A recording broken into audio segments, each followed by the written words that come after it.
तो बोले भारत माता की जय।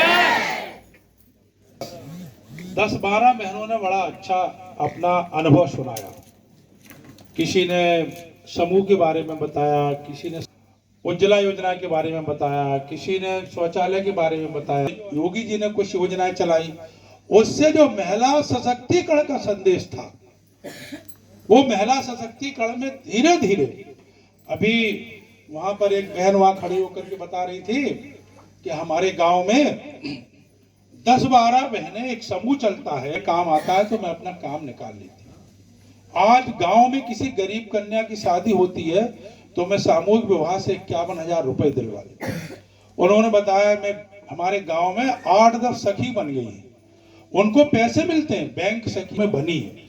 धीरे धीरे हमारे एक भारत सरकार का सहकारिता मंत्रालय बना है, जिसके मोदी जी, अमित शाह जी मंत्री हैं।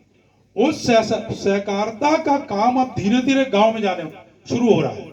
उस सहकारिता का मूल उद्देश्य जो है, ये गांव में ये जो किसी की खेती नहीं बची, वहां पर किसी ने यदि धोखे से भी 10,000 किसी से रुपए ले लिए गांव में, तो 2 साल बाद पता लगा कि 2 बीघा जमीन लिखा ले किया, कोई भूखा ना सो जाए।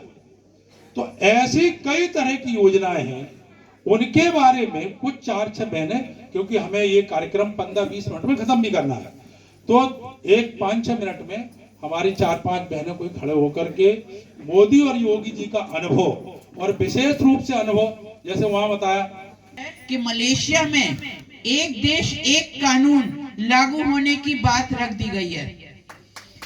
सबसे बड़ी बात, मुझे सबसे ज्यादा प्राउड इस बात का होता है कि आज हमारे देश का जो प्रधानमंत्री है, वो हमारे देश, हमारे दिल, हमारे दिमाग पर ही राज्य नहीं कर रहा है, अन्य देशों में भी परिवर्तन ला रहा है। एक कोई अनुभव बताइए। अनुभव हमारा महिला प्रधानों का प्रशिक्षण अलग से हुआ हो, क्योंकि हमें अधिकार तो दिया गया, लेकिन हमारे अधिकारों का हनन होता आया। हम महिला हैं, हम प्रधान हैं, लेकिन प्रशिक्षण लेने कौन आता था?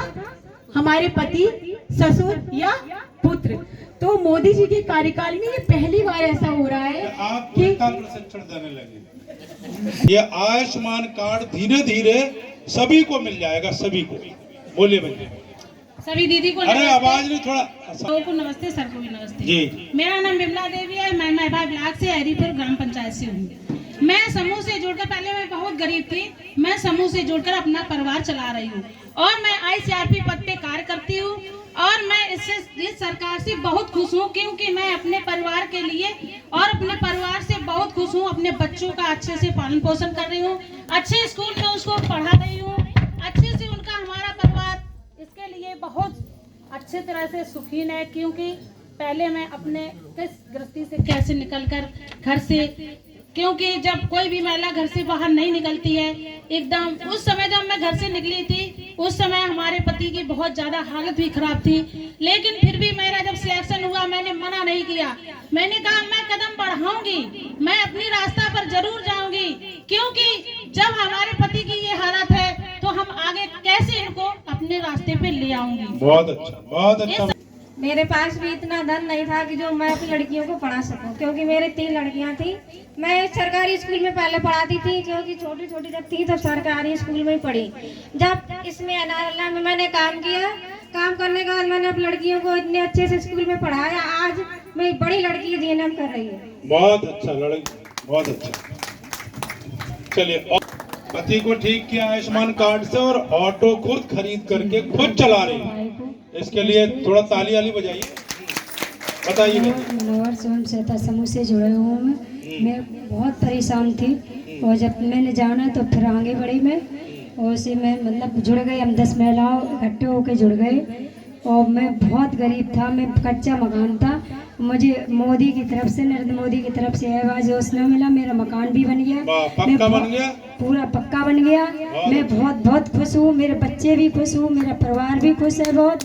और मुझे कहीं किसी को 1 रुपये नहीं लेना नहीं देना, मुझे कहीं नहीं कुछ जाना, ना मुझे राशन भी मिलता है भैया। हाँ ठीक है, धन्यवाद। बहुत अच्छे अनुभव बहनों ने सुनाए हैं। बहन जी, चूल्हा बांटे गए थे 6-7 साल पहले, और अब दोबारा फिर इस समय बांटे जा रहे हैं फ्री में। आपको जान बहन जी, अरे 2 मिनट, अरे बहन, आपने देखा होगा पूरे देश भर में आज परिवर्तन दिखाई दे रहा है। पहले आप स्टेशन पर जाते होंगे, हॉस्पिटल जा मिलता होगा, आज एक बड़ा परिवर्तन हम सबको दिखाई दे रहा है। और इसी के साथ उन्होंने, आपको कल्पना नहीं करेंगे कि गांव में भी हर घर में से बनाया उन्होंने। और ये क्यों बनाया? उन्होंने कहा कि हमारी गांव की माँ बहन लोटा लेकर के जब दूर जाती है, और पहले तो कभी किसी का एक्सीडेंट वगैरह हो जाता था, चोट लग जाती थी या बीमार होता था, तो घर में ही गड्ढा खोद लेते थे। खुद स्वच्छता अभियान के अंतर्गत शौचालय बनाने का काम किया है और निरंतर शौचालय बन रहे हैं अभी भी। जिसके यहाँ भी नहीं होगा वो ऑनलाइन अपने गांव में पंचायत सहायक के यहाँ जाके यदि ऑनलाइन कराता है तो उसके 12,000 रुपए तत्काल उसको टॉयलेट के अभी भी मिल रहे हैं। कोई घर ऐसा ना बचे जिसके घर में टॉयलेट ना हो।